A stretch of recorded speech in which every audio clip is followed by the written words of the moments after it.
കഴിഞ്ഞ വീഡിയോയിൽ നമ്മൾ ദേവിയും മൂന്നും തമ്മിലുള്ള ബന്ധം ത്രിപുര, ത്രിജഗദ്വന്ദ്യ, ത്രിമൂർത്തി, ത്രിദശേശ്വരി എന്നീ നാമങ്ങളിലൂടെ കണ്ടു.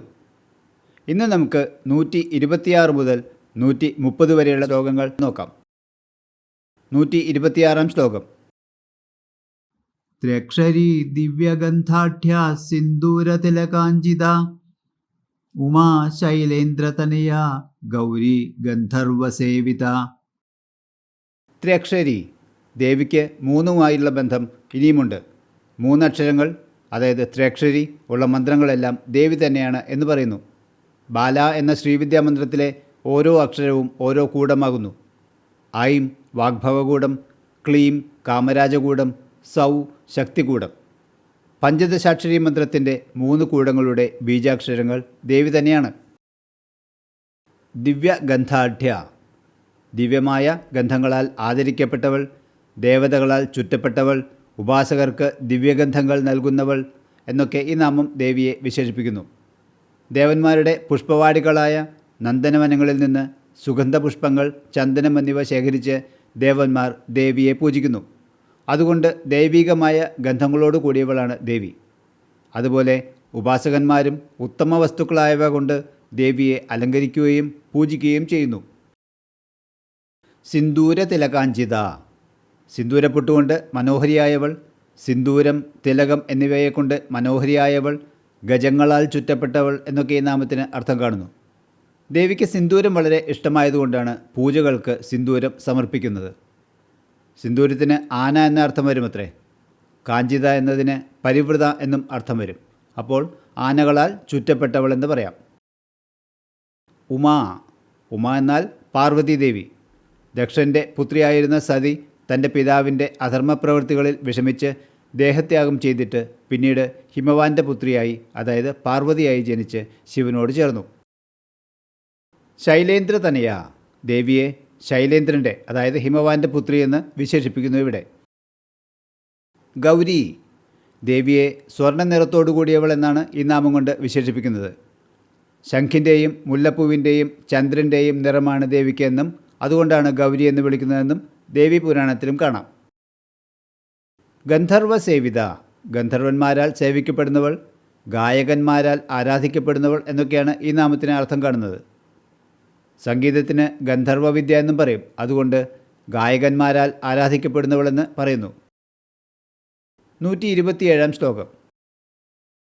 വിശ്വഗർഭ സ്വർണഗർഭ വരദ വാഗധീശ്വരി ധ്യാനഗമ്യ പരിച്ഛേദ്യ ജ്ഞാനദ ജ്ഞാനവിഗ്രഹ.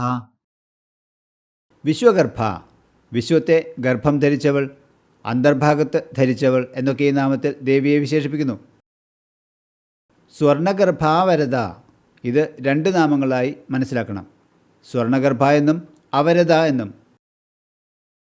സ്വർണഗർഭ, വായുപുരാണപ്രകാരം ദേവി സ്വർണത്തിൽ നിന്ന് ജനിച്ചവളും സ്വർണമയമായ ഗർഭപാത്രമുള്ളവളുമാണ്. അതുകൊണ്ട് ഹിരണ്യഗർഭ എന്ന് വിശേഷിപ്പിക്കുന്നു. ദേവിയെ ഹിരണ്യഗർഭരൂപിണി എന്ന് പറയുന്നു ഇവിടെ. മന്ത്രങ്ങൾ ഗർഭത്തിലുള്ളവളെന്നും ഈ നാമത്തിന് അർത്ഥം കാണുന്നു. സു വർണ്ണ എന്ന് പിരിച്ച് ചിന്തിക്കുമ്പോൾ ശ്രേഷ്ഠമായ വർണ്ണങ്ങൾ, അതായത് മന്ത്രാക്ഷരങ്ങളെന്നും അർത്ഥം വരുന്നു. അവരദ, അവരന്മാരെ, അതായത് ദുഷ്ടന്മാരെ ഖണ്ഡിക്കുന്നവൾ അല്ലെങ്കിൽ നിഗ്രഹിക്കുന്നവൾ എന്ന ഈ നാമം ദേവിയെ വിശേഷിപ്പിക്കുന്നു. ധർമ്മമാർഗത്തെ നിഷേധിച്ച് അധർമ്മമാർഗത്തിലൂടെ ജീവിക്കുന്ന ആസുരിക സ്വഭാവമുള്ളവരാണ് അവരന്മാർ. അവരെ അധർമ്മമാർഗം ത്യജിക്കാൻ ദേവി ശിക്ഷിക്കുന്നുവെന്ന് പറയുന്നു. വാഗധീശ്വരി, വാക്കുകളുടെ അധീശ്വരിയാണ് ദേവിയെന്ന് ഈ നാമത്തിൽ ദേവിയെ വിശേഷിപ്പിക്കുന്നു. വാക്കിൻ്റെ ദേവതകളായ വശിനി, കാമേശ്വരി, മോദിനി, വിമല, അരുണ, ജായിനി, സർവേശ്വരി, കൗലിനി എന്ന 8 പേരും ശ്രീചക്രത്തിൽ, സർവ്വരോഗഹര ചക്രത്തിൽ ദേവിയെ സേവിച്ചുകൊണ്ടിരിക്കുന്നു. ഇവരോടാണ് ദേവി ലളിതാ സഹസ്രനാമം രചിക്കാൻ കൽപ്പിച്ചത്. വാഗ്വാദിനി എന്ന മന്ത്രത്തിൻ്റെ ദേവതയും ദേവി തന്നെയാണ്. ഈ ദേവിയാണ് സംസാര ശേഷി തരുന്നത്. ധ്യാനഗമ്യ പരിച്ഛേദ്യ, ഇതും 2ആയി മനസ്സിലാക്കണം. ധ്യാനഗമ്യ എന്നും അപരിച്ഛേദ്യ എന്നും. ധ്യാനഗമ്യ, ധ്യാനം കൊണ്ട് അറിയപ്പെടുവാൻ യോഗ്യയായവളാണ് ദേവിയെന്ന് വിശേഷിപ്പിക്കുന്നു.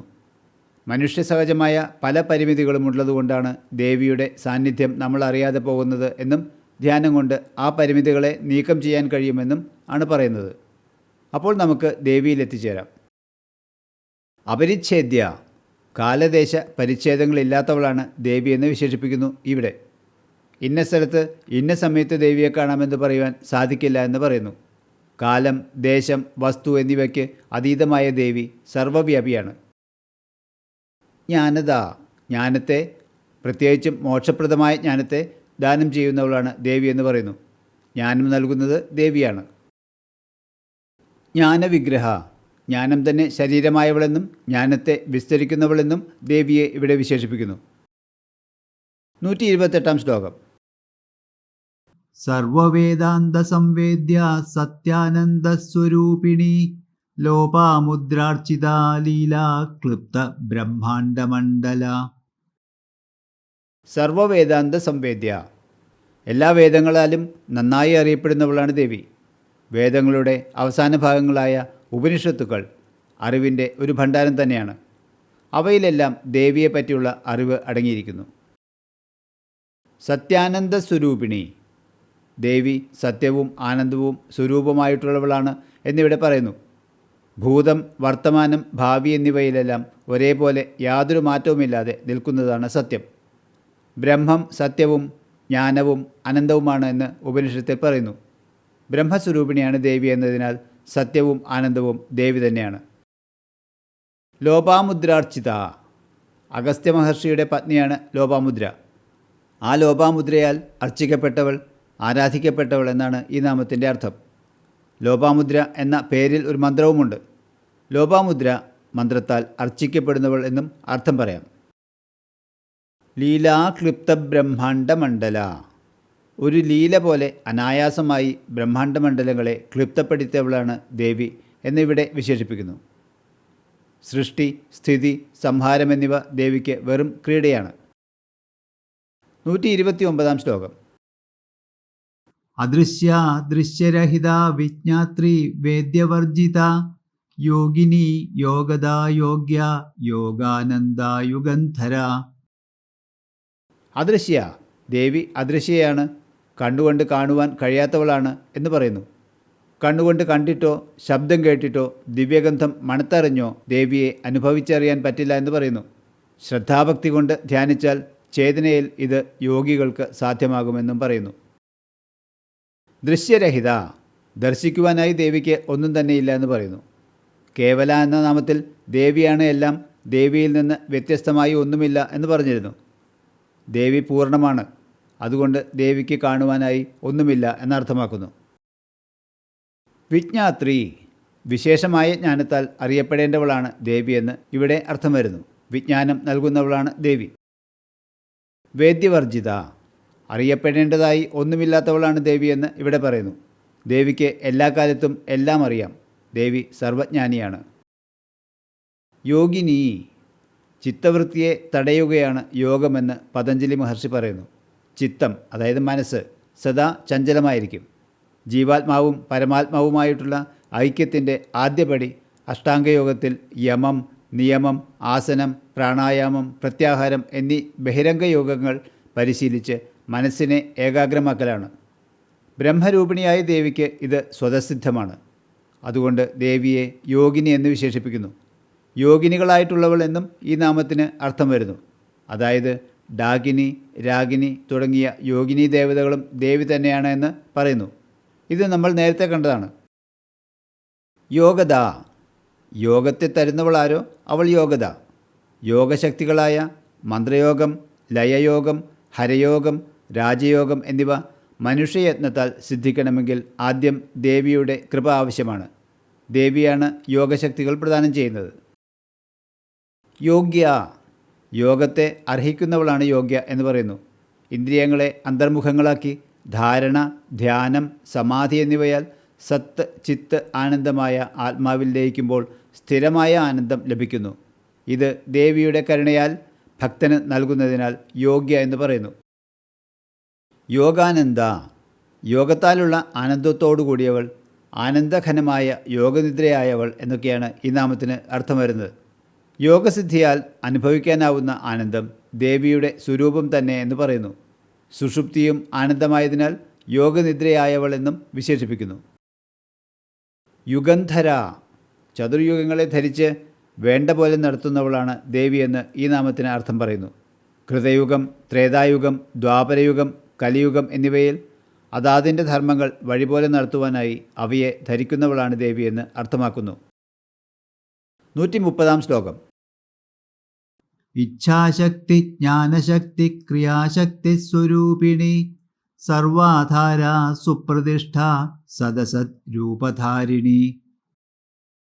ഇച്ഛാശക്തി, ജ്ഞാനശക്തി, ക്രിയാശക്തി സ്വരൂപിണി. ഇച്ഛ, ജ്ഞാനം, ക്രിയ എന്നീ 3 ശക്തികളുടെ രൂപത്തിലുള്ളവളാണ് ദേവിയെന്ന് ഇവിടെ പറയുന്നു. ദേവിയുടെ ശരീരം തന്നെ ഈ 3 ശക്തികളാണ്. ഇച്ഛാശക്തി ശിരസും ജ്ഞാനമുടലും ക്രിയാശക്തി പാദങ്ങളുമാണ് എന്ന് പറയുന്നു. സർവാധാര, എല്ലാത്തിനും ആധാരമായവൾ, സർവ ആധാരങ്ങളുമായവൾ, എല്ലാ സൃഷ്ടികളുമായി നിലനിൽക്കുന്നവൾ എന്നൊക്കെ ഈ നാമത്തിൽ ദേവിയെ വിശേഷിപ്പിക്കുന്നു. എല്ലാ ലോകങ്ങൾക്കും ആധാരം ദേവിയാണ്. സർവ പ്രപഞ്ചങ്ങളും ദേവിയിൽ തന്നെയാണ് നിൽക്കുന്നത്. എല്ലാ വസ്തുക്കളിലും കാണുന്നത് ദേവിയെ തന്നെ. അതുകൊണ്ട് ദേവി സർവാധാരയാണ്. സുപ്രതിഷ്ഠ, ശോഭനമായ പ്രതിഷ്ഠയോടുകൂടിയവളാണ് ദേവിയെന്ന് ഇവിടെ വിശേഷിപ്പിക്കുന്നു. ദേവിയുടെ നിലനിൽപ്പ് ശാശ്വതമാണ്. മഹാപ്രളയത്തിന് മുൻപും ശേഷവും ദേവി ഉണ്ടാകും. എല്ലാ കാലത്തും ഒരുപോലെ തന്നെ നിലനിൽക്കുന്നു. സൂര്യൻ, ചന്ദ്രൻ, നക്ഷത്രങ്ങൾ തുടങ്ങിയ ചരാചരങ്ങളെല്ലാം നശിച്ചാലും നിത്യയായ ദേവി അതുപോലെ തന്നെ നിലനിൽക്കും.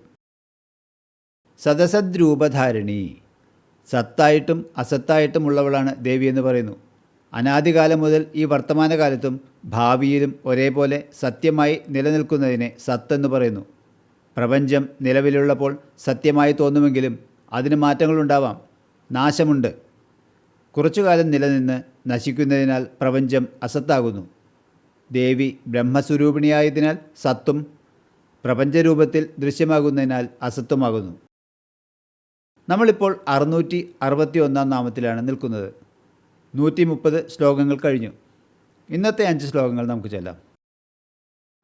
ത്രക്ഷരീ ദിവ്യഗന്ധാഢ്യ സിന്ദൂരതിലകാഞ്ചിത ഉമാ ശൈലേന്ദ്രതനയ ഗൗരി ഗന്ധർവസേവിത വിശ്വഗർഭ സ്വർണഗർഭ വരദ വാഗധീശ്വരി ധ്യാനഗമ്യ പരിച്ഛേദ്യ ജ്ഞാനദ ജ്ഞാനവിഗ്രഹ സർവവേദാന്ത സംവേദ്യ സത്യാനന്ദസ്വരൂപിണി ലോപാമുദ്രാർച്ചിത ലീലാ ക്ലിപ്ത ബ്രഹ്മാണ്ഡമണ്ഡല അദൃശ്യ ദൃശ്യരഹിത വിജ്ഞാത്രി വേദ്യവർജിത യോഗിനി യോഗദാ യോഗ്യ യോഗാനന്ദ യുഗന്ധര ഇച്ഛാശക്തി ജ്ഞാനശക്തി ക്രിയാശക്തി സ്വരൂപിണി സർവാധാര സുപ്രതിഷ്ഠ സദസത് രൂപധാരിണി. 131 മുതൽ 135 വരെയുള്ള ശ്ലോകങ്ങൾ നമുക്ക് അടുത്ത വീഡിയോയിലൂടെ കാണാം.